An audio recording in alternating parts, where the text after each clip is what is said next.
Bonjour, mon amis, et les argent.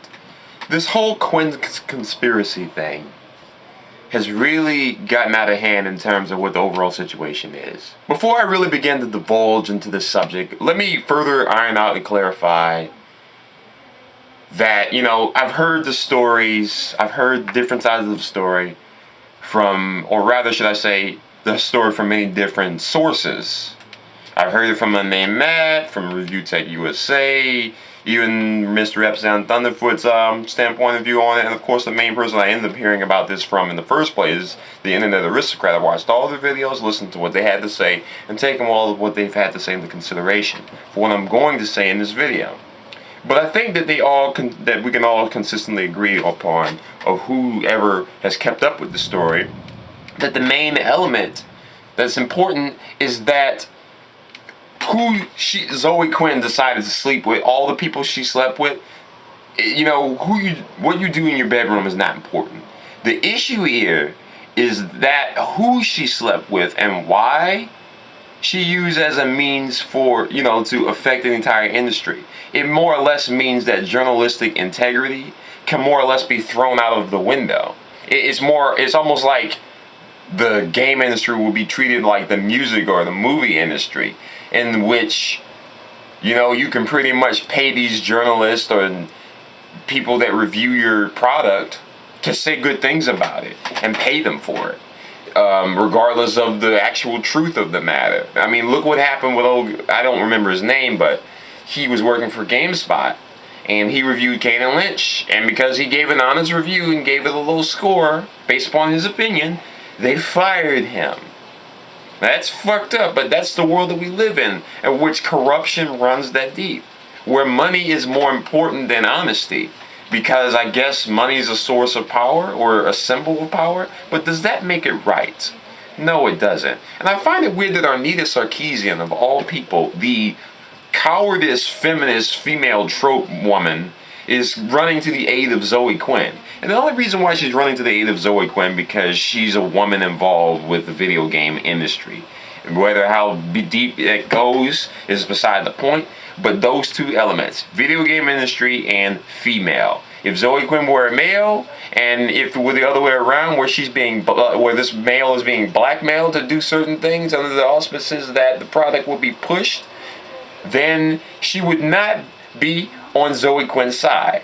We know this for a fact, and I find it funny. I find it funny that she's supporting her of all people, because Zoey Quinn kind of stands against everything Arnita Sarkeesian stands for. The cowardice woman that's too much of a coward to debate or accept reality, that people don't agree with what you have to say, that don't agree with the fact that the female tropes are defining aspects of the female gender and sexuality, and won't even will disable comment ratings, will disable the ability to even make comments, will disable the ability to even get thumbs up or thumbs down videos. She won't debate simply because she knows people will not agree upon her, and she also cherry picks the issue to make it so that her claims are more verifiable or better arguments, when in reality they're easily falsifiable, because she's making up an illusion, a fantasy, that something that's not there.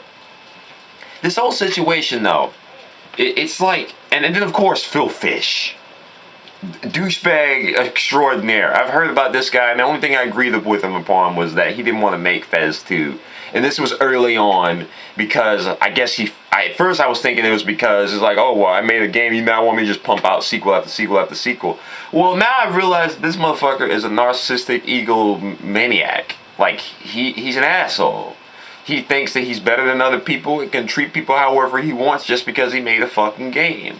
And that's not true. And that's what we're against you about. And Phil Fish is defending her as a result, because they're both indie video game developers. But at the same time, that doesn't make it right either. It's bullshit. There's so much evidence. We don't know who the other two guys are, the Five Guys Burgers and Fries are. We know who the other three are. But regardless, the point is that she used sex as a means to affect the industry professionally. And then you got the members of Anonymous that doxed Phil Fish. and Zoey Quinn. And it's really making it look bad for us all as gamers. It's making us look bad because that stereotype that they try and make gamers seem like that, oh, we're these stereotypical social shut-ins that you don't want your kids around.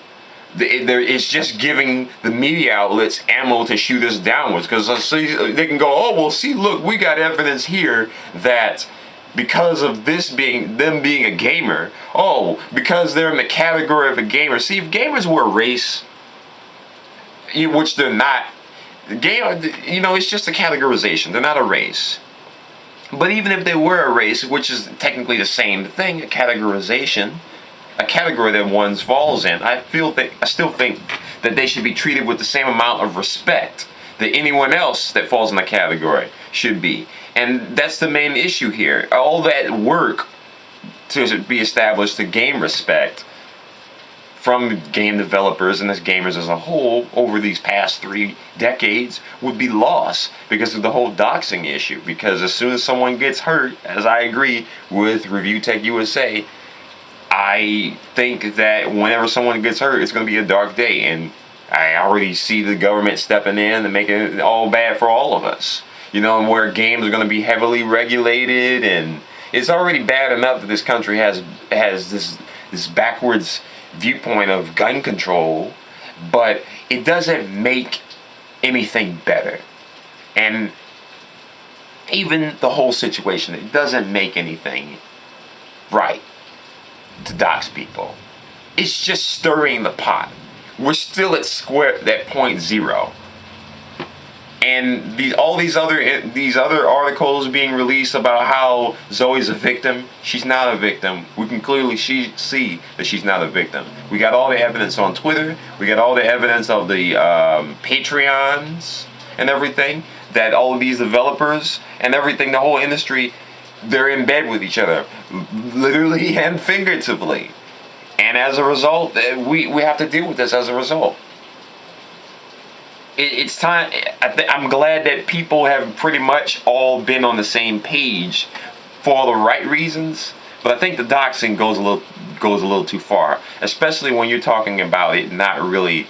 I mean, you got the personal information, but it's not changing the landscape of anything. It's just making it worse than what it already was because of how people look at it and view it. Do you understand what I'm saying here? I sure hope you do. Hopefully, this won't mean the end of gaming as we know it, but who knows? It just might be. The game industry is pretty much crashing at this point. We're all kind of walking on thin ice because of this whole debacle, but I'm kind of glad that it's come out to surface. Because it's bullshit to see games that aren't worth a crap being supported simply because of money or promises behind closed doors. The madness has to stop. Au revoir, merci mon amis, to much of my delight.